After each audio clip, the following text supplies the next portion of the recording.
So Harold, my question is, I noticed that whenever everyone came to the town when they couldn't get out, they were dealing with an emotional trauma or something that happened in their life that they were learning to or trying to deal with moving beyond. So my question is, for season one, were the terrors for this particular group of people, there are outside terrors, but was it more the internal struggles that they are dealing with, getting to the heart of those emotional traumatic events, and the outside monsters are a symbolism of that? I think that this first season really talks about that, because I know one of the things that they stressed to me when they said to me, like, look, we have a succinct story to tell. The monsters are just the first part of it. That's just that, like, it gets so much worse when we get out into the forest, right? So that's the first part of it. And I think it really is symbolic that those outside monsters, right? Those are just, they're there, they're a thing.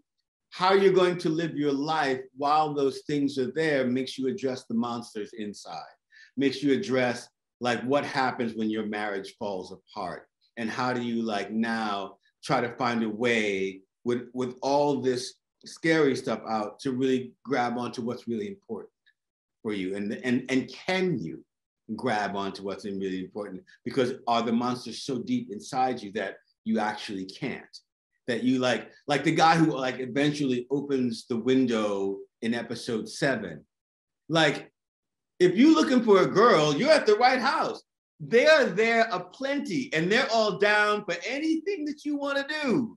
But this dude needs to deal with something else, and so opens a window, like, is vulnerable to open a window to the girl outside. You see what I said about the little white girls? I don't mess with them in the horror movies. Don't mess, leave them alone.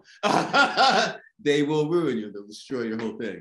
But, like, whatever was happening for him inside, you have it all. It's right. You're in, Valhalla. This is Bohemia. You got it, bro.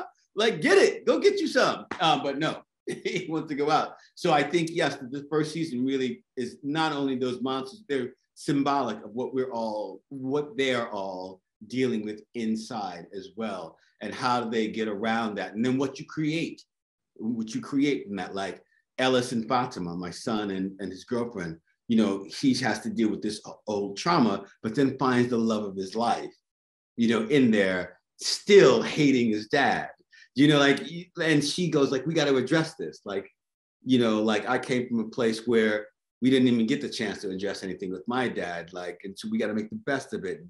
Anyway, so yes, I think you're spot on in your observation about, the monsters without being being representative of the monsters within, and how hard that is to deal with. I think you're spot on.